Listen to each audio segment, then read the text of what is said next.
기도하겠습니다. 하나님 감사합니다. 베드로후서 1장 8절 이하를 통하여서 샛별이라는 제목으로 말씀을 전하고자 합니다.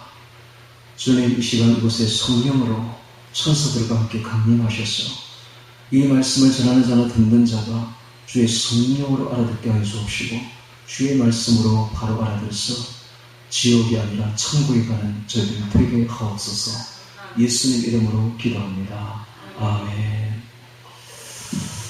베드로후서 1장 8절 이하를 통해서 샛별이라는 제목으로 말씀을 전하겠습니다. 저 말씀을 전하기 전에 제가 한 가지 예화를 드려볼까 합니다. 빅토리아 헬렌이라는 사람이 2005년 10월 18일 저녁 8시경에 주님이 방문하셔서 그의 영이 주님과 함께 지옥으로 들어간 것을 생생하게 간증한 것이 있습니다. 그 간증 내용을 소개해드리겠습니다. 지옥에 들어갔더니 어떤 중년 여자가 보이는데, 그 중년 여자는 교통사고로 죽었던, 얼마 전에 죽었던 자기가 잘 아는 목사님, 여자 목사님이었습니다. 그런데 지옥에 빠져 있는 거예요. 그래서 너무 놀랐죠. 놀라가지고 주님, 어떻게 저분이 지옥에 있을 수가 있습니까? 그랬더니 주님이 하시는 말씀이, 저 여자는 나를 사랑했고 나도 그를 사랑했다. 그런데 사탄의 거짓말에 속아서 작은 죄는 괜찮고 큰 죄만 안 지으면 된다 하는 그런 사탄의 말에 속아서 작은 죄를 계속적으로 지었다. 내가 당장 그만두라고 몇 번이나 성령으로 죄책감을 주고 이야기를 했지만, 그는 자신의 생각대로, 그것은 자기 생각인 줄 알고, 내가 아무리 말해도 자기 생각이 옳은 줄 알고 그 일을 그만두지 않았다. 그 길로 결국은 지옥을 가게 되었다 라고 말하는 거예요. 그래서 이제 궁금하잖아요. 그 작은 죄가 무엇인지 물어봤죠. 도대체 그 죄가 무엇입니까? 라고 했더니 이 여종이 굉장히 가난하고 궁핍하게 살았고, 그리고 또 자기에 있는 것을 많은 것을 다른 사람에게 나누어 줬어요. 이렇게 많은 사람들을 하나님께로 인도도 하고 좋은 일을 많이 했죠. 좋은 일 많이 하고 전도도 많이 하고, 누가 봐도 훌륭한 사람이에요. 그런데 자기한테 간호사 친구가 하나 있는데, 간호원 친구가 있는데, 자기가 아플 때만 되면 그 간호원 친구에게 전화를 해서 그 병원에 있는 약을 좀 내게 가져다 달라라는 거.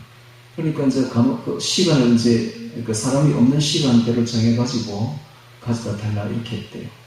그렇게 해서 다른 사람으로 하여금 죄를 짓게 하고, 도둑질이죠. 죄를 짓게 하고 그걸 훔친 거예요. 성령을 슬프게 한 거예요. 성령께서 계속적으로 마음에 가책을 주고 양심을 가지고 찌르게 했지만은 그걸 결코 자기 생각이라고 생각하고, 작은 죄니까 이 정도면 괜찮겠지 라고 생각하고 결국 멈추지 않았던 거예요. 만약에 그 여종이 성령께서 그렇게 양심의 가책을 했을 때에, 이것이 내 생각이 아니고 주님이 지금 성령을 통해서 내게 찌른 것이다 하고 생각하고 당장에 멈추고 회개하고 돌았었더라면 천국 갔겠죠. 그런데 요즘 늘 하는 그 목사님들이 하는 말 있죠. 믿기만 하면 천국 간다. 행함은 그냥 상급에 불과하다. 이 말대로 그냥 속아가지고 그걸 멈추지 않았던 거예요. 결국은 지옥에 가버린 거예요. 자, 여러분, 그래서 제가 지금 신학을 논하자는 이야기는 아닙니다. 신학은 난 몰라요. 근데 성경대로 하자는 겁니다. 성경대로. 자, 고린도전서 9장 27절 찾습니다. 고린도 갈피를 끼우고 오늘 말씀에 고린도전서 9장 찾아보세요. 고린도전서 9장 27절 찾습니다.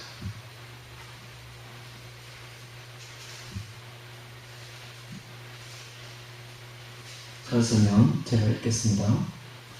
내가 내 몸을 쳐서 복종하게 함은 내가 남에게 전파한 후에 자기가 도리어 버림이 될까 두려워함이로라. 네. 누가 말했습니까? 바울이. 바울이 이 말을 했습니다. 바울이 자기가 전도를 얼마나 많이 했습니까? 세계적인 전도를 했죠. 그래도 두려운 거야. 왜? 내가 남한테는 다 복음을 전파했지만 내가 도리어 주님께 버리게 될까 두려워합니다. 두려워했던 것, 두려웠던 것입니다. 이런 분이 바로 바울이었어요. 그래서 자 이제 오늘 이제 베드로후서로 넘어옵니다. 그래서 우리가 참으로 두려워 떨어야 됩니다. 제가 또 하나 이야기를 들려드리겠습니다. 이번에는 순자 이야기를 좀 하겠습니다. 순자는 우리나라 그 많은 여성들 중에 이름 중에 하나가 아니고 이 중국에서 자가 붙는다는 것은 굉장한 현인을 뜻합니다. 공자, 맹자, 순자 이런 식으로. 이 순자는 바로 공자의 제자죠. 그런데 순자가 살았을 때는 중국의 56국 시대로서 엄청난 전쟁이 온 나라가 막 전쟁을 들끓듯이 되었습니다. 그때에 이 순자는 맹자가 말하는 성성설이 도저히 맞지 않는다. 현실에 맞지 않는다. 너무나 악하니까 사람들이 전쟁 속에서 그래서 그는 성악설을 주장했습니다. 성악설. 그리고 그가 이 말했던 몇 가지가 이야기 있는데 몇 가지를 소개해드리겠습니다. 이것은 오늘 현실을 살아가고 있는 우리에게 큰 교훈을 줘서 제가 세 가지는 순자 이야기 중에 세 가지만 예를 들어 보겠습니다. 첫 번째, 순자는 이렇게 말했습니다. 비상편 10장에서 자기에게는 목수가 되고 자기에 대해서는 목수가 되고 나에게는 목수가 또 타인에게 남에게는 사공이 되어라 이런 말을 했습니다. 목수는요 목줄을 튕길 때에 탁 튕기면 직선이 탁 되죠. 직선이 돼가지고 아주 막 반듯하게 곧게 직선으로 딱 줄을 치거나 그렇게 딱 잘라버립니다. 그렇죠? 오늘 우리에게 나에게 대해서는 그렇게 해야 돼요. 하나님 말씀에 딱 비춰가지고 조금 더 틀림이 있으면 바로 잘라버려야 됩니다. 조금 더 봐주면 안 돼요. 자기에 대해서는, 자기 양심에 대해서는 반듯하게 직선으로 잘라야 됩니다. 이게 자기에 대해서 목수가 돼요. 너무 와닿는 말이죠. 그러나 남에게 대해서는, 타인에 대해서는 사공이 되어라. 사공이 배를 저을 때 어떻게 합니까? 물을 저을 때 아주 부드럽게 젓죠. 부드럽게. 그리고 아주 어떻게 아주 너그럽게 이 말입니다. 부드럽게 너그럽게 포용하고 굽은 기준이죠. 굽은 기준. 남에 대해서는 기준을 좀 굽게 하라. 너그럽게 하라. 포용하라. 관대하게 하라. 이런 뜻입니다. 그래서 다른 사람을 대할 때는 사공이 마치 배를 젓듯이 그렇게 하고 자기를 대할 때는 마치 목수가 목줄을 놓듯이 그렇게 하라. 이게 바로 겸술이다. 이 두 가지를 겸해야 된다. 자기에 대해서는 반듯하게, 타인에 대해서는 너그럽게, 특히 가까운 사람, 특히 부부지간에 그래야 됩니다. 부부지간에 남편이 아내에게 대해서 목줄을 꺾듯이 해버리면 같이 못 살아요. 자기에 대해서는 그렇게 해야 돼요. 그러나 타인에 대해서는 부드럽게 너그럽게 포용해야 합니다. 그래야만 됩니다. 뿐만 아니라 부부지간뿐만 아니라 모든 사람이 다 그래야 됩니다. 자기에 대해서는 아주 칼같이 잘라내고 양심에 조금이라도 가책이 있으면 멈춰야 됩니다. 멈추고 변화시켜야 되고 바꿔야 됩니다. 그러나 타인에 대해서는 너그럽게 해야 됩니다.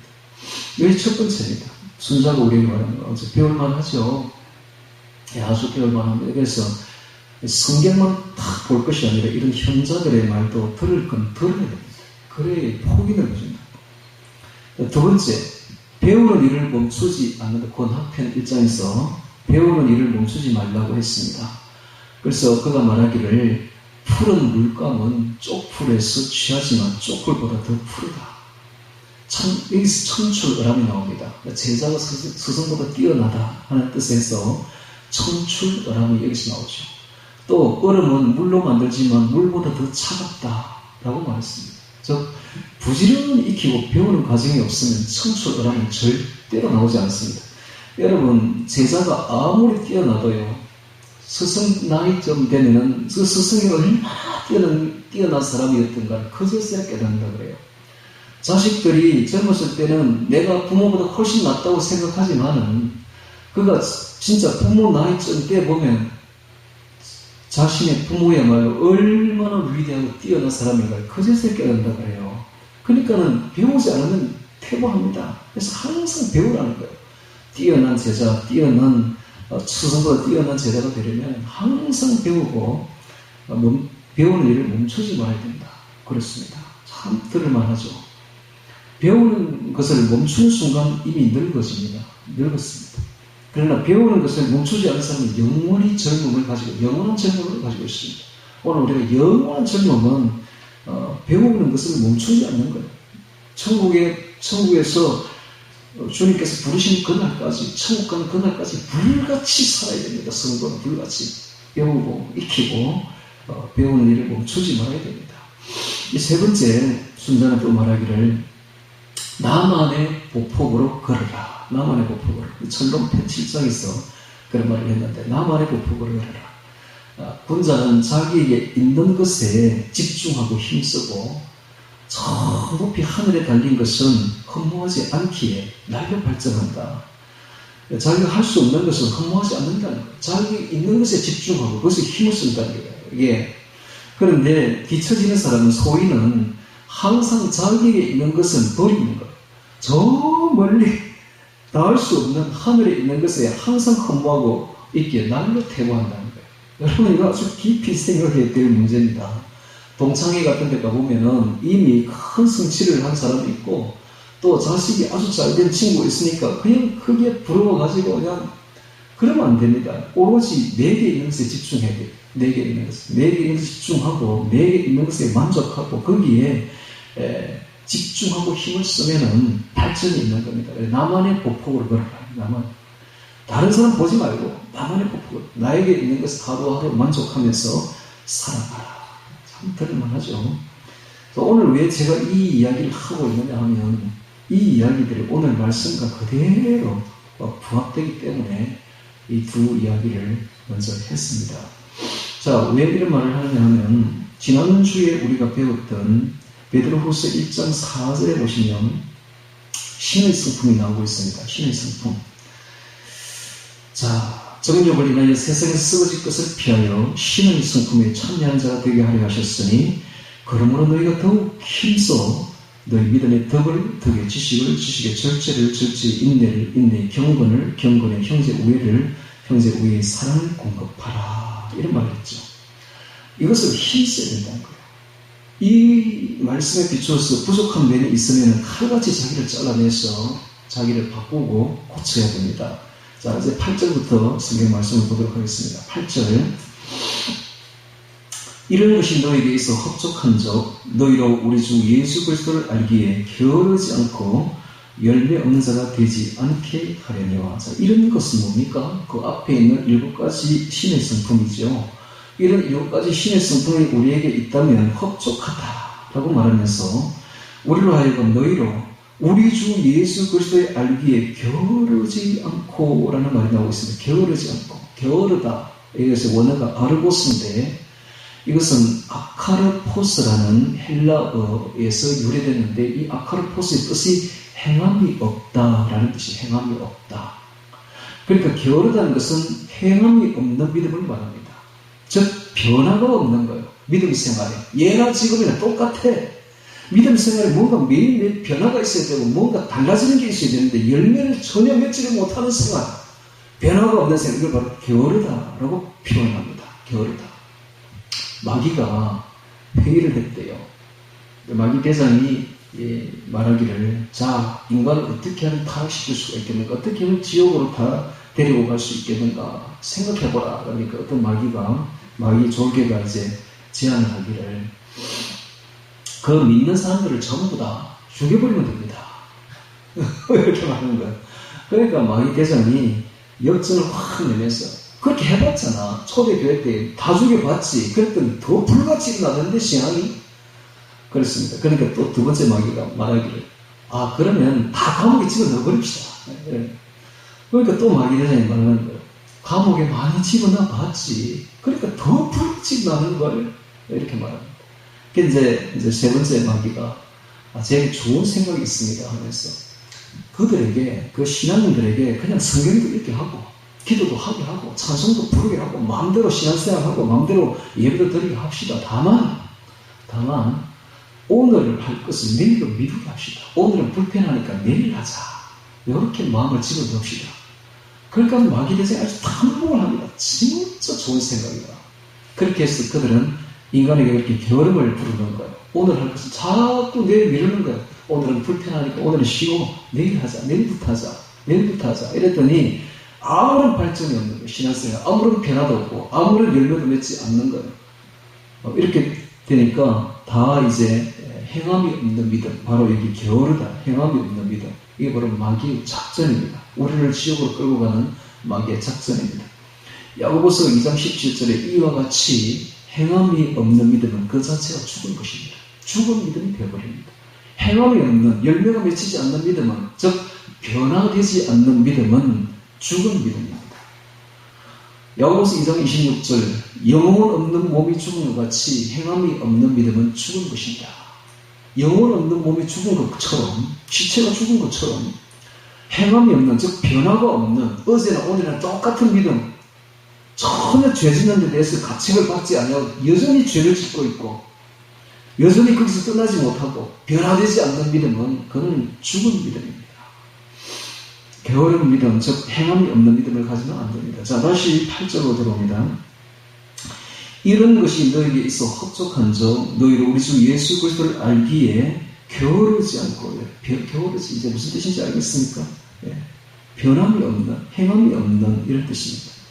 변함이 없고 행함도 없고 열매도 없는, 게으르지 않고 열매 없는 자가 되지 않게 하려니와. 똑같은 말이죠. 게으르지 않다는 것은, 게으르다는 것은 열매가 없다는 것이죠. 그래서 우리로 하여금 예수 그리스도를 날마다 알아가서 안다는 것은 경험적인 암입니다. 경험적인 암을 통해서 게을러서 열매 없는 자가 되지 않게 하려니와, 이런 뜻입니다.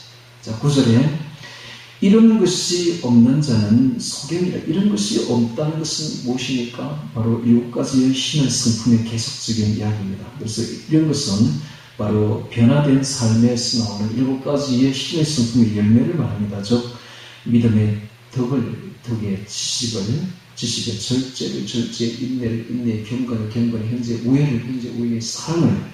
자, 이런 것이 없는 자는 소경이라. 여러분, 소경에 대해서 마태복음을 좀 찾아봐야 돼요. 마태복음 산상수훈 6장 찾습니다. 산상수훈 6장, 네, 갈피를 끼우시고. 자, 산상수훈 6장을 왜 찾으라는가? 분명히 찾아봐야 돼요. 이거는 산상수훈 6장에 보면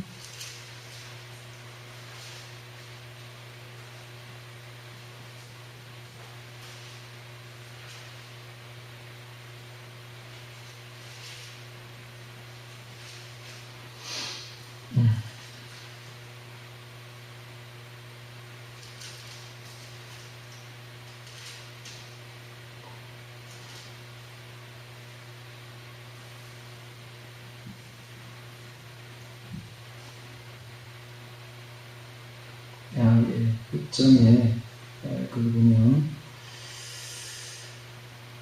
자, 21절 봅니다. 21절부터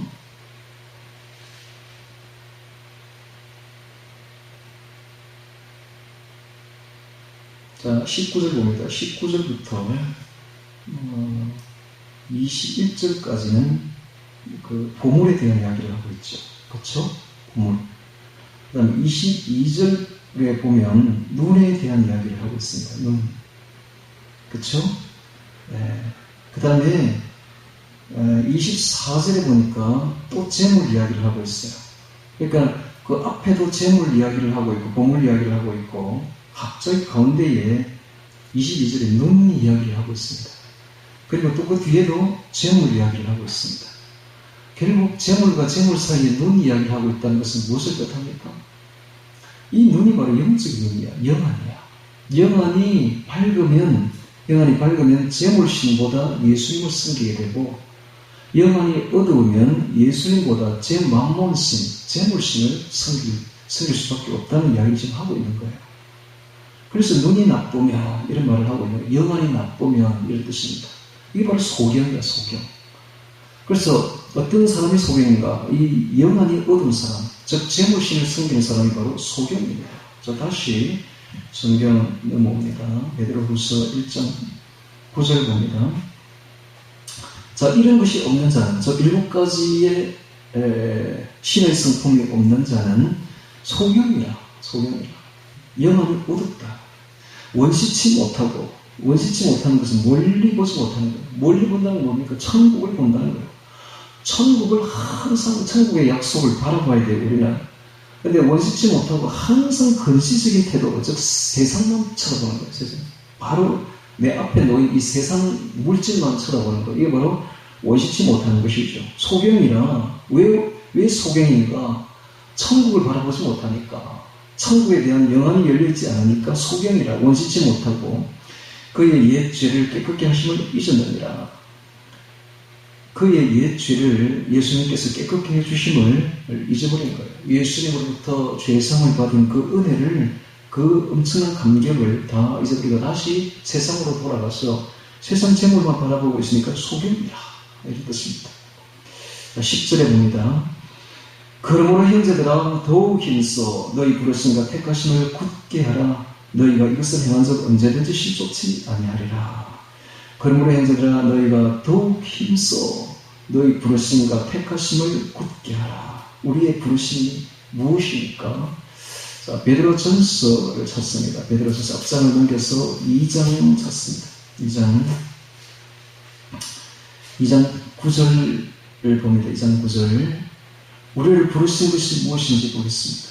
오직 너희는 택하신 족속이요 왕같은 제사장들이요 거룩한 나라에게 소유된 백성이니 이는 너희를 어두운 데서 불러내어 그의 기이한 빛에 들어가게 하신 자의 아름다운 덕을 선전하게 하려 하십니다. 이것이 바로 하나님 우리를 부르심입니다. 부르심, 택하심입니다. 다시 성경의 1장 9절로 넘어오셔서 10절 봅니다. 그러므로 형제들아 너희가 더욱 힘써 너희 부르심과 택하심을 굳게 하라. 자, 우리가 택하신 족속 여호와 같은 제사장들이요 거룩한 나라의 소유된 백성이니 이는 너희를 어두운 데서 불러내 그의 기이한 빛에 들어가 계신 자의 아름다운 덕을 선전하게 하심이 바로 우리를 부르심이요 우리를 택하심이니까 이것을 굳게 하라. 너희가 이것을 행한 적 언제든지 실족치 아니하리라 하시면서 자 11절에 이같이 하면, 자, 이같이 한다는 것은 그 부르심과 택하심도 해당되지만은 그 전체적인 맥락은 그 앞에 있는 7가지 신의 성품이죠. 7가지의 신의 성품에 참여하면 이럴 뜻입니다. 참여해서 우리를 부르시고 그 택하심을 굳게 하면 우리 주 곧 구주 예수 그리스도의 영원한 나라에 들어감을 넉넉히 너희에게 주시리라. 즉 천국에 들어감을 넉넉히 우리에게 주시겠다 라고 약속하고 있습니다. 자, 이제 천국에 들어갈 수 있는 그 큰 말씀이 여기 나왔습니다. 간단하죠. 우리를 부르시고 우리를 택하심을 굳게 해서 신의 성품 7가지에 참여하되 힘써 이것을 행하면 우리가 구주 예수 그리스도의 영원한 천국 나라에 들어감을 넉넉하게 우리에게 주시겠다 라고 말씀합니다. 그래서 천국 갈 사람들은 신학을 모르면 돼요. 신학을 모르면 그냥 천국 가는 거야. 신학을 알면 천국 가기 굉장히 어려워집니다. 아주 알겠냐죠. 그래서 목사들이 굉장히 천국 가기 어렵고 교회 오래 다닌 사람들이, 신학을 아는 사람들이 천국 가기가 그렇게 어려운 겁니다. 그래서 우리 어머니처럼 난 놓고 기억자도 모르는, 글자 모르는 무식한 사람들이 천국에 잘 들어간다는 거예요. 두렵고 떨림으로 신앙생활 들어갑니다. 두렵고 떨림으로 자신을 쳐서 복종시켜서 자신의 모든 죄를 다 회개하고 그리고 변화하려고 노력하고 이렇게 해서 7가지 신의 성품에 매일매일 참여하려고 노력하고 분투 노력해서 어제보다는 오늘보다는 내일이 점점 달라지고 발전하면 천국 들어간다. 그런데 신학을 잘 아는 사람은 믿으면 천국이란다. 가식고 행함은 상급에 불과한다더라. 이 정도의 죄는 하나님이 묵과해 주시겠지. 작은 죄니까. 큰 죄만 안 지면 되겠지. 내가 하나님을 얼마나 사랑하고 내가 얼마나 많은 전도를 했고 얼마나 많은 사람들을 교회를 인도했는데 내가 천국 안 가면 누가 가냐? 이렇게 생각하면 지옥 갑니다. 이제 아시겠죠? 예, 제가 이렇게까지 가르쳐 줬어요. 이렇게까지 가르쳐 줬는데 여기서 천국 못 간다면 참 문제가 있죠. 자 12절에 보겠습니다. 이러므로 너희가 이것을 알고 이미 있는 진리에 섰으나 내가 항상 너희로 생각하게 하려 하노라. 자, 여기 보면 베드로가 이제부터 자기의 죽음을 직감합니다. 자, 베드로 이야기를 잠시 하겠습니다. 베드로는 주후 64년경에 로마에 들어갑니다. 로마에 들어갔는데 그때부터 네로 황제가 완전히 미쳐가지고 로마의 시내에 불을 다 놔가지고 그냥 민간 집들을 다 태워버렸어요. 왜냐하면 로마가 보기가 싫다고 새롭게 확 지으려고 하니까 불 태워버립니다. 그리고 난 뒤에 자기는 그 불타는 것을 막 이 왕궁에서 보면서 그냥 하프를 뜯으면서 찬미를 한 거야. 불타는 로마에 보기 좋다. 그리고 나니까 갑자기 이 모든 그 책임이 자기한테로 이제 쏠리는 거예요. 시선이. 그 시선을 회피할 희생양을 찾는 게 바로 그리스도인들이었습니다. 그리스도인들이 불을 질렀다. 이렇게 해서 모든 그리스도인들을 잡아 죽여라 하면서 모든 그리스도인들을 다 잡아 죽입니다. 자, 그러자 그때 막 그래서 베드로가 들어왔는데 성도들이 베드로에게 권합니다. 우리는 죽어도 당신만 살아야 됩니다. 그래야 그 후세들을 가르치고 인도할 거 아닙니까? 그러니까 빨리 베드로 그 사도님 빨리 이 로마를 벗어나십시오 라고 건면합니다. 그리고 그 건면을 받아들여서 베드로가 아피아 가도를 향해서 벗어나고 있었을 때에 저 앞에서 밝은 빛이, 해보다 밝은 빛이 가까이 다가오고 있는 것을 그는 보았습니다. 가까이 가서 보니까 예수님이야. 근데 예수님이 아무 말도 하지 않는 자기가 휙하게 지나서 가고 있습니다. 그래서 베드로가 뒤로 돌아서서 뛰어가면서 주님 왜 그냥 지나가십니까? 주님 어디로 가시나이까? 코바디스 어디로 가십니까? 라고 했더니 예수님이 하시는 말씀이 나는 다시 십자가에 못 박히려 로마로 가노라. 나는 네가 버린 그 나의 양들을 위해서 다시 십자가에 못 박히려 로마로 가노라 라고 말하는 거예요.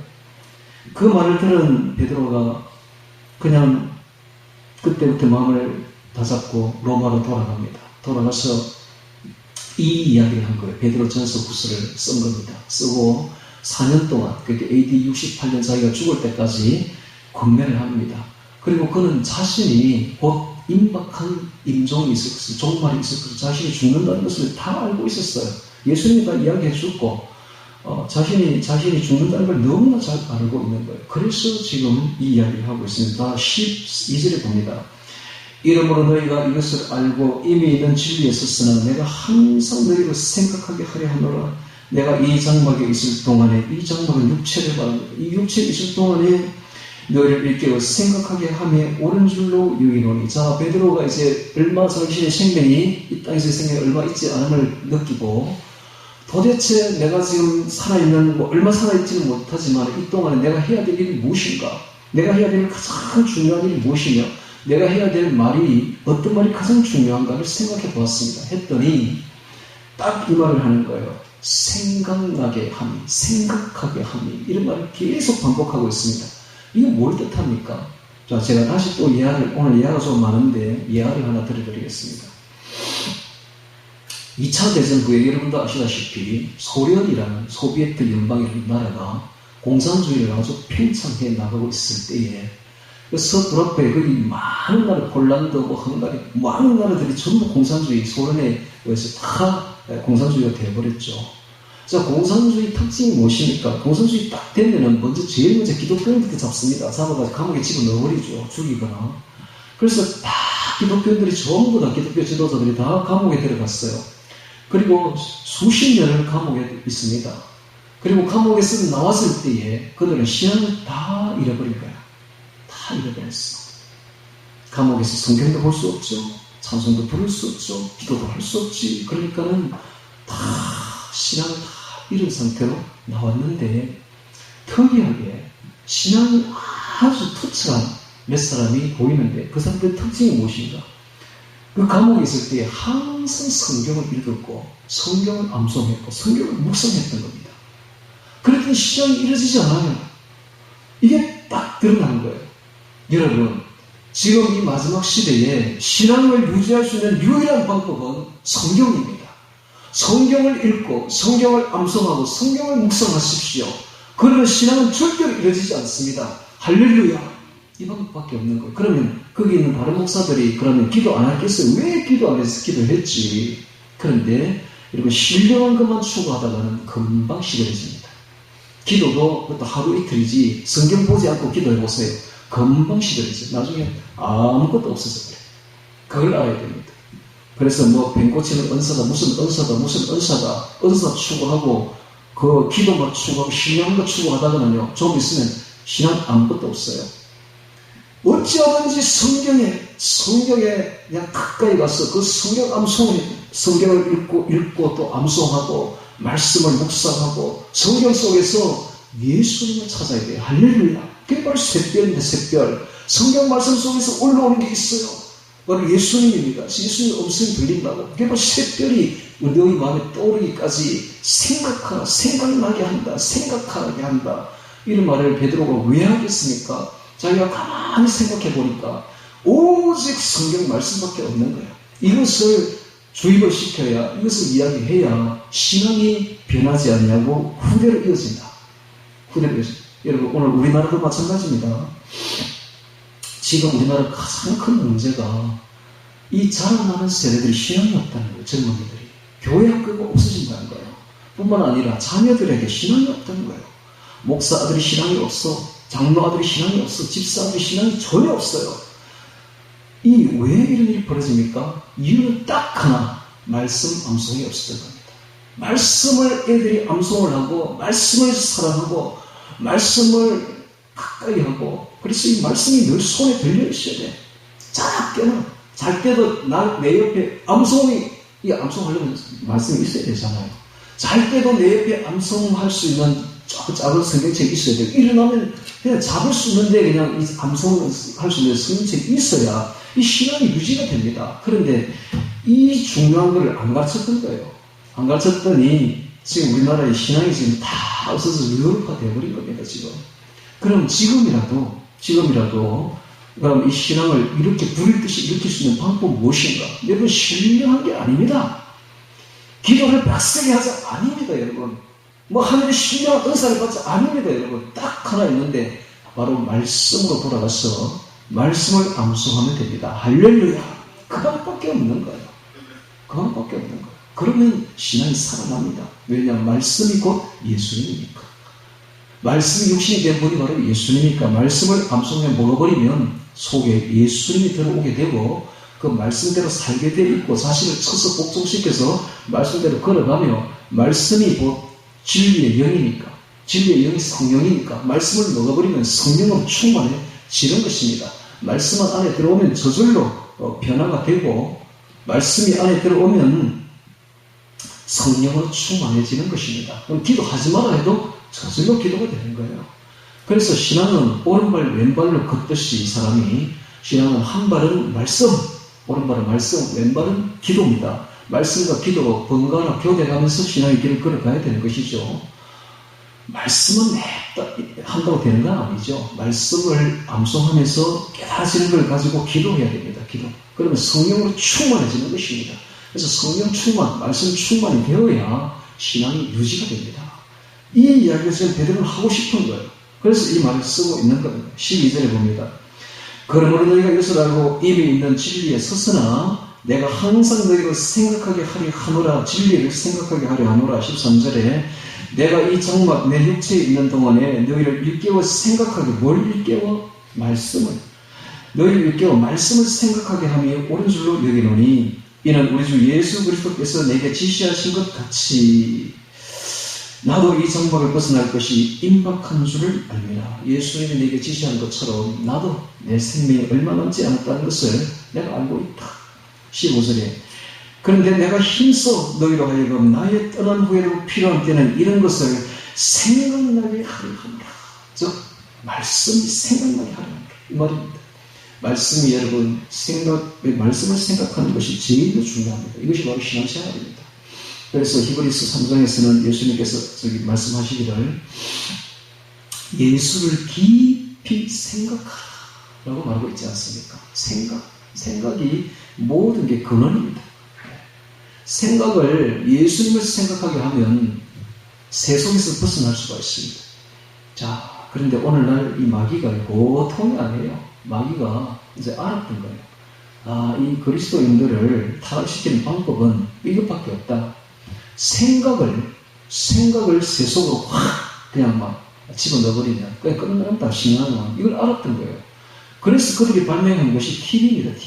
TV, 인터넷, 스마트폰입니다. TV, 인터넷, 스마트폰을 통해서 단 1초도 그 속에 말씀이 들어가지 않게 하고 기도하지 못하게 하자. 항상 24시간 그 생각을 그냥 사로잡아버리자. 세속적인 생각으로 사로잡아버리자. 그들이 아주 기발하게 발명한 것이 TV, 인터넷, 스마트폰이에요. 그래서 오늘날 현대인들이 TV 보고 인터넷 보고 있으면 별게 다 있으니까 와 하고 빨려드는데 그게 바로 마귀 작전이에요. 그렇게 해서 우리로 하여금 말씀에 들어가지 못하게 합니다. 그럼 우리는 이럴 때 어떻게 해야 되냐? 이 사실을 안다면 이 뱀이 품는 물을 미디어라는 걸 안다면 미디어를 딱 끊어야 되는 겁니다. 미디어를 딱 끊고는 이게 바로 우상숭배라는 걸 알아야 됩니다. 우상숭배는 하지 마십시오, 여러분. 딱 끊고 어디로 가야 돼? 말씀으로 가야 돼. 말씀으로 가서 항상 내 앞에 말씀을 두고 말씀을 암송해야 되는 것입니다. 그리고 오늘 제가 이 주보를 한번 보시기 바랍니다. 보면 주보가 조금 달라졌죠. 찬송가 2개를 딱 실어놓고 있죠. 찬송가 2개. 네. 여러분 이 실어놓은 이유가 뭐겠습니까? 네, 외우라고. 외우십시오. 이거 왜 외워야 되는가? 이거 외우면 세속에서 떠납니다. 생각이 세속에서 떠나고 확 바뀝니다. 변화가 됩니다. 변화가 되어서 정말 예수님께 가까이 갑니다. 그래서 절대로 제가 보니까 복음성 좋아요, CCM도 좋아요. 그러나 곡이 중요하지 않습니다. 여러분 가사가 중요합니다. 이 찬송가를 자세히 보면 이 가사를 쓴 분이 따로 있어요. 곡이 쓴 분은 따로 있고 이 가사가 더 중요해요. 곡보다. 그래서 이 곡은 사실 중요하지 않습니다. 가사를 외우시라는 겁니다. 가사. 그래서 찬송가 외우는 방법을 가르쳐 드리겠습니다. 492장 나의 영원하신 기업을 이걸 암송을 하려면은 절대로 이렇게 암송하면 안 됩니다. 나의 영원하신 기업 생명보다 귀하다. 전부 이렇게 암송하고 있어요. 노래를 부르면서.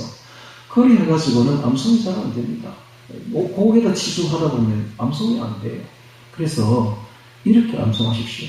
나의 영원하신 기업 생명보다 나의 갈 길 다가도록 나와 동행하소서. 주께로 가까이 주께로 가오니 나의 갈 길 다가도록 나와 동행하소서. 세상 복이 아니란가 모든 맹해버리고 험한 길을 가는 동안 나와 동행하소서. 어두운 골짜기 지나가며 험한 바다 건너서 천국문에 이르도록 나와 동행하소서. 이렇게 배우십시오. 마치 성경 배우시듯이. 그러면 빠른 시간 안에 금방 외울 수 있죠. 그리고 노래 부르기 전에 한번 쫙, 얼마 안 걸리죠? 몇 초 안 걸리죠? 이렇게 딱 외우시고, 그리고 난 뒤에 이제 노래를 부르십시오. 제가 방법까지 다 가르쳐 줬습니다. 그렇게 하면 어떤 일이 벌어지는가? 여러분들의 생각이 세속에서 떠나게 됩니다. 경건해지죠. 경건의 열매를 맺어갑니다. 그리고 더욱더 주님께 가까이 가게 됩니다. 제가 여기까지 또 설명을 했네. 이까지 가르쳐 줬는데, 이렇게까지 구체적으로 가르쳐 줬는 데가 어디 있습니까, 여러분? 이렇게 했는데, 천국 못 간다. 문제가 있는 것이죠. 문제가 있는 겁니다. 제가 천국 가는 길을 다 가르쳐 줬어요, 지금. 여러분, 세속에 떠나십시오. 세속 미디어는 우상숭배입니다. 우상숭배. 그렇다고 완전히 보지 말라는 건 아니에요. 여러분, 그 유튜브에서 유익한 게 많습니다. 그거 딱 치면 나와요. 거기서 딱 유익한 건 보고 다 끊어버려요. 사실 또 유익한 것도 별로 없어. 아마 성경만 보면 돼요. 성경하고 찬송만 그냥 보면 돼요. 목사님 CCN이나 복음성 하면 안 되고 왜 안 돼? 되는데 그것보다 찬송가 가사가 훨씬 좋다는 거예요. 훨씬. 찬송가 가사를 외울 때는 1절만 외우지 말고 4절까지 다 외우세요. 그 가사가 바로 성경이에요. 그 가사가 바로 우리를 이 기도 중에 기도니까 우리를 하여금 단시간 내에 주님께로 인도합니다. 그래서 주님, 내 안에 하나님 나라가 이루어지는 비결이 바로 여기 있습니다. 그래서 매일매일 천국문에 이르는 생활을 하길 바랍니다. 자, 이 이야기가 바로 베드로 이야기예요. 베드로가 이 이야기를 지금 하고 있는 겁니다. 남아있는 성도들에게 이 이야기를 지금 하고 있는 거예요. 자, 15절. 내가 힘써 너희로 하여금 나의 떠난 후에도 필요할 때는 이런 것을 생각나게 하려 하노라. 이 이야기 지금 하고 있는 겁니다. 자, 16절. 우리 주 예수 그리스도의 능력과 강림하심을 너에게 알게 한 것이 공경이 만든 이야기를 쫓은 것이 아니요. 자, 왜 이런 이야기를 합니까? 당시에 영지주의 이단들이 일어나서 교회 안까지 들어와서 하는 말이 예수님의 재림은 신하다. 지어낸 이야기, 헛된 이야기에 불과하다. 이런 말을 퍼뜨린 거예요. 그래서 지금 격분하는 겁니다. 격분해서 베드로가 이런 말을 하고 있는 겁니다. 오늘날도 마찬가지죠. 오늘날도 지금 가톨릭은 그런 말을 합니다. 가톨릭은 뭐라고 말합니까? 예수님의 재림은 그건 지어낸 이야기, 헛된 이야기다. 재림은 없다. 바로 공식적으로 이야기를 합니다. 거기는. 그뿐만 아니라 지금 가톨릭의 영향을 받은 대부분의 교회들이 그런 말을 해요. 그런 말은 못하는데 이렇게 말합니다. 재림은 생각하지 말자. 우리 지금 사는 것도 바쁜데 재림까지 뭐 생각할 게 뭐 있나? 지금까지 2000년 동안 일어나지 않았는데 재림이 뭐 언제 일어나겠나? 그러나 여러분, 성경에 말한 재림의 징조가 있는데 지금 이 시대만큼 이런 징조가 많이 일어난 때는 일찍이 없었습니다. 그러므로 지금이 바로 재림의 아주 급박한 때에 초입해 들어갔다는 것을 우리는 알아야 되고, 재림을 더욱더 사모해야 될 때가 바로 지금입니다. 지금. 자, 베드로가 다시 말합니다. 16절. 우리 주 예수 그리스도의 능력과 강림하심을 너희에게 알게 한 것이 공경이 만든 이야기를 쫓은, 즉 영지주의 이단들의 이야기를처럼 사람이 만든 이야기를 쫓은 것이 아니요, 우리는 그의 크신 위엄을 친히 본 자다. 베드로는 친히 예수님의 변화된 모습을 보았다 라고 말하는 거예요. 17절에. 자, 이야기가 아니고 친히 본 거예요. 본 거는 이야기하고는 차원이 틀리죠. 지극히 큰 영광 중에서 이런 소리가 그에게 나기를, 이는 내 사랑하는 아들이요 내 기뻐하는 자라 하실 때에 저가 하나님 아버지께 존귀와 영광을 받으셨느니라. 이 소리는 우리가 저와 함께 거룩한 산, 베나산상이죠. 헤르몬산입니다. 헤르몬산 꼭대기에 있을 때에 하늘로서 나옴을 들은 것이라. 예. 베드로 마태복음 17장에 이 말이 나오죠. 네, 17장에 나옵니다. 또 우리에게 그래서 예수님의 변화산상의 변화는 두 가지를 나타내고 있는데요. 두 가지. 그 첫 번째는 예수님은 하나님이다 라는 거예요. 예수님이 변화된 것은 본래의 모습을 보여준 거예요. 본래 예수님은 사람이 아니라 하나님 중에 한 분이었다. 삼위일체 하나님 중에 성자 하나님이었음을 보여주시는 거예요. 그래서 예수님은 곧 하나님이다 하는 것을 보여주는 겁니다. 두 번째는 예수님이 변화된 것은 예수님이 재림하실 것을 미리 보여준 거예요. 예수님은 반드시 재림하신다. 이걸 딱 보여준 거예요. 이것이 바로 변화산상 변화의 의미 두 가지입니다. 그러니까 우리는 예수님이 꼭 재림하실 것을 믿어 의심치 말아야 됩니다. 할렐루야. 공경이 만든 이야기를 쫓아가면 안 된다는 거예요. 그 당시 이단들이 그랬듯이 오늘날에도 그렇게 합니다. 사람들이 종말과 재림 이야기를 하지 말아라. 그거 이야기하다가 낭패본 자들이 얼마나 많으냐.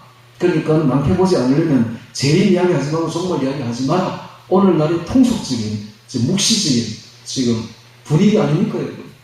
자, 이럴 때에서 우리가 그 분위기에 따라가면 안 된다는 거예요. 우리는 이럴 때일수록 더욱더 주의 재림 가까이 와고 생각하고 재림하실 주님을 기다리고 내 자신의 옷을 깨끗이 빨아서 재림하실 때 휴거되도록 노력해야 됩니다. 할렐루야. 예, 할렐루야. 자, 18절에 보겠습니다. 이 소리는 우리가 저와 함께 거룩한 산에 있을 때에 하늘에서 나옴을 들은 것이라. 19절. 또 우리에게 더 확실한 예언이 있어. 더 확실한 예언은 구약 성경을 말합니다. 성경 말씀이죠. 성경 말씀. 어두운 데 비치는 등불과 같으니, 어두운 데 비치는 등불과 같으니.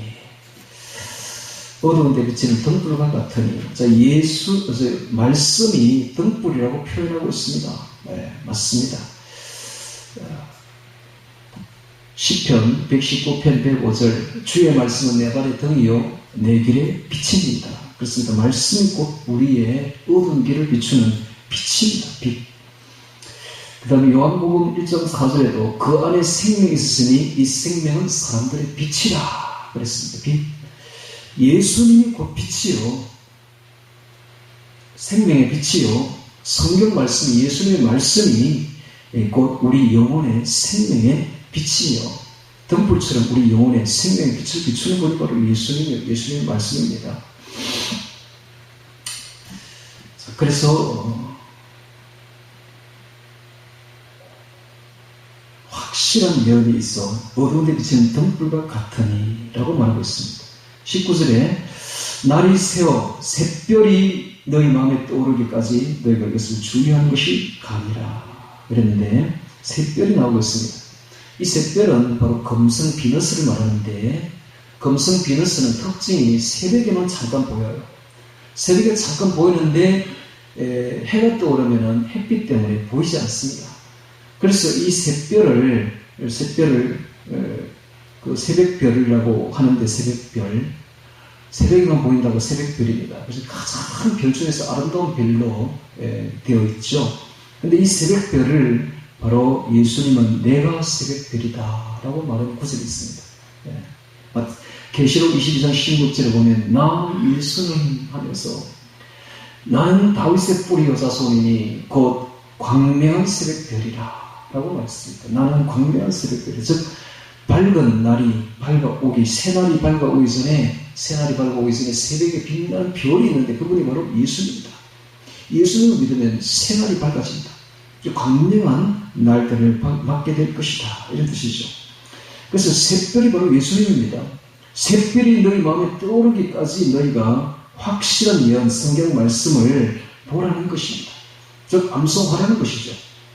그래서 암송할 때의 방법을 가르쳐주고 있습니다. 우리가 성경 말씀을 암송할 때 그냥 졸졸졸 외우는 게 당사가 전부가 아니라 암송할 때에 예수님이 내 안에서 떠올라야 돼요. 예수님의 말씀이 떠올라야 돼요. 예수님의 말씀이 내 안에 박혀야 돼요. 마치 화살이 박히는 것처럼 내가 그 말씀 앞에 거꾸러져야 돼요. 거꾸러져서 완전히 자신을 깨어 부수고 회개하고 달라져야 되는 것입니다. 달라져야 됩니다. 이 이야기를 지금 하고 있는 것입니다. 시편 45편 5절에 왕의 살이 날카로워 왕의 원수의 염통을 뚫으니 만민이 왕의 앞에 엎드러집니다. 왕이 바로 예수님이죠. 왕의 살은 바로 말씀입니다. 그 말씀이 날카로워서 왕의 원수의 염통을 뚫으니 만민이 왕의 앞에 엎드러지는 겁니다. 그 말씀 앞에 엎드러진다라고 표현하고 있습니다. 오늘날 하나님의 말씀 앞에, 예수의 말씀 앞에 엎드러지는 자가 복이 있습니다. 할렐루야. 그 말씀이 내 염통을 뚫어서 거꾸러지는, 그 말씀 앞에 거꾸러지는 자들이 진실로 복이 있는 것입니다. 하나님의 말씀은 살아있습니다. 히브리서 4장 12절 하나님의 말씀은 살았고 운동력이 있어 좌우에 나서 어떤 것보다 예리하여 혼과 영과 및 관절과 고수를 찔러 쪼개기까지 하되 또 마음의 생각과 뜻을 감찰하니 하나님의 말씀은 우리의 마음과 생각의 뜻을 감찰합니다. 그 말씀 앞에 날카롭습니다. 그 말씀 앞에 거꾸러지는 자가 복이 있는 것입니다. 이것이 바로 샛별이 떠오르는 것입니다. 할렐루야. 그래서 말씀을 읽고 말씀을 암송할 때 그 말씀이 깊이 박히고 그 말씀 앞에 거꾸러져서 변화되어야 됩니다. 변화되어서 죄를 회개하고 하나님 앞에 어렵게 바로 서는 것. 이것이 바로 샛별이 떠오르는 것입니다. 샛별이 너희 마음에 떠오르기까지 너희가 이것을 주의하는 것이 가능합니다. 주의하라 라고 말하고 있습니다. 왜냐하면 이단들은 항상 자기 이론을 먼저 정립해 놓고 말씀을 갖다 붙여가지고 합리화를 시키는 것이 바로 이단들의 특징입니다. 근데 그렇게 하지 말라는 것이죠. 그래서 성경의 모든 예언은 절대로 사적으로 풀면, 내 마음대로 풀면 안 됩니다. 성경의 모든 예언은 성경으로 풀어야 돼요. 성경의 모든 말씀은 문맥을 봐야 되고 전체 뜻이 무엇인가를 봐야 되고 그 한 점만 보면 안 됩니다. 전체 뜻으로 다 파악을 해야 되고 그 다음에 성경의 모든 그 예언들을 풀 때는 성경으로 풀어내야 됩니다. 사적으로 풀면 절대 안 되죠. 그래서 주의하는 것이 강이라 라고 말하고 있습니다. 20절에 먼저 알 것은 성경의 모든 예언은 사성을 풀 것이 아니니 라고 되어 있죠. 경이라고 말하고 나오고 있습니다. 성경을 성서라고 말하는 사람들이 많은데 성서라고 말하면 별로 좋은 소리가 아닙니다. 성서라고 말하는 사람들은 별로 좋은 사람들이 아니라 그 가까이 가면 안 돼. 항상 성경입니다. 성경이라고 말해야 되지 성서 똑같은 책이라고 말하면 안 됩니다. 이걸 책으로 보면 안 돼. 이걸 똑같은 사람들이 지어낸 책처럼 보면 안 된다. 그래서 성서 고등 비평이라는 말이 나오는 것입니다. 자, 인간의 눈으로 성서를 비평한다? 좋아하네, 정말. 그렇게 하면 안 되고, 이건 성경입니다, 성경. 있는 말씀 그대로 받아야 됩니다. 할렐루야. 이걸 어떻게 인간이 비평한단 말입니까? 하나님이 지금 하신 말씀을 인간이 비평할 수 없는 겁니다. 그냥 있는 말씀 그대로 받으면 되는 거예요. 그래서 우리는 항상 성서를 하지 말고 성경이라고 말해야 됩니다. 할렐루야. 성경이라고 말하고 있잖아, 지금. 먼저 알 것은 경의 모든 예언은 사성을 풀 것이 아니니 예언은 언제든지 사람의 뜻으로 낸 것이 아니라 오직 성령에 감동하시는 이런 사람들이 하나님께 받아 말하는 것입니다. 그래서 성경은 성령의 영감으로 기록된 것이다 라고 말하고 있습니다. 그렇습니다. 이 성경이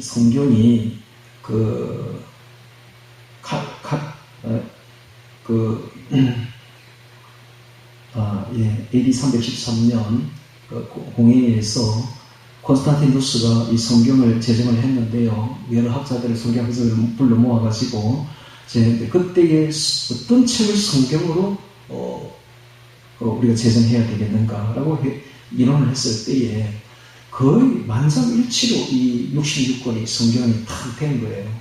그럼 그때 이 성경 외에 다른 책은 없으면 많습니다, 여러분. 지금도 외경하는 것들이 책이 많이 있잖아요. 그럼 그 책들은 왜 성경이 되지 않았는가? 이유는 딱 하나. 성령의 영감이 안 보이는 거야. 그건 인간이 쓴 거야, 그냥. 그런데 이 성경은 딱 보니까 누가 봐도 이게 바로 보여요. 이게 성경이 자체적으로 성경인 걸 증명을 합니다. 그래서 성령의 영감이 딱 보이는 거야, 이게 바로. 그래서 성경이 된 겁니다. 그래서 성경과 외경은 천지 차이가 납니다, 천지 차이가.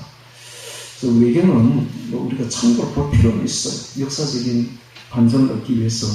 그러나 그것을 성경이라고 볼 수는 없는 겁니다. 성경은 성령의 영감이 들어있어요. 그래서 성경을 암송하면 성령으로 충만해지는 겁니다. 할렐루야. 성령이 있었기 때문에 성경을 암송하면 성령으로 충만해지는 것입니다. 자, 오늘 베드로후서 우리는 1장 8절 이하를 통해서 샛별이라는 제목으로 말씀을 보았습니다. 샛별은 곧 예수님입니다. 그래서 성경을 볼 때는 어디를 보든지 예수님을 발견해야 되고, 성경에 있는 모든 말씀은 예수님의 말씀이니까 이 성경을 볼 때 우리 속에 뭔가 와닿는 것이 있다면 주의 깊게 그것을 받아들여서 우리 양심을 찌르는 것이 있으면 회개해야 됩니다. 여기에서 자신을 고쳐야 됩니다. 작은 죄는 괜찮겠지? 안 돼. 작은 죄도 고쳐야 됩니다. 지금 우리 양심을 찌르는 것은 다 성령께서 우리를 타치하고 있는 겁니다. 성령의 지금 타치를 무시하면 안 됩니다. 양심을 찌르는 게 조금이라도 양심을 찌르는 게 있으면 그걸 받아들여, 성령의 음성을 받아들여서 자신을 고쳐야 돼요. 할렐루야. 고쳐나가야 됩니다. 그래서 신의 성품 7가지에 힘써 도달할 수 있도록 자신을 세워나가야 됩니다. 그렇게 해야만 우리가 천국 갈 수가 있는 것입니다, 여러분. 그래서 자신이 다 됐다고 절대로 자만하지 마시고 항상 들고 떨림으로 자신을 쳐서 복종시켜 나가서 신의 성품에 참여하며 내 안에 하나님 나라를 이루어나가는 우리 모두가 되기를 주의 이름으로 축원합니다. 오늘 말씀 기억하며 기도드리겠습니다.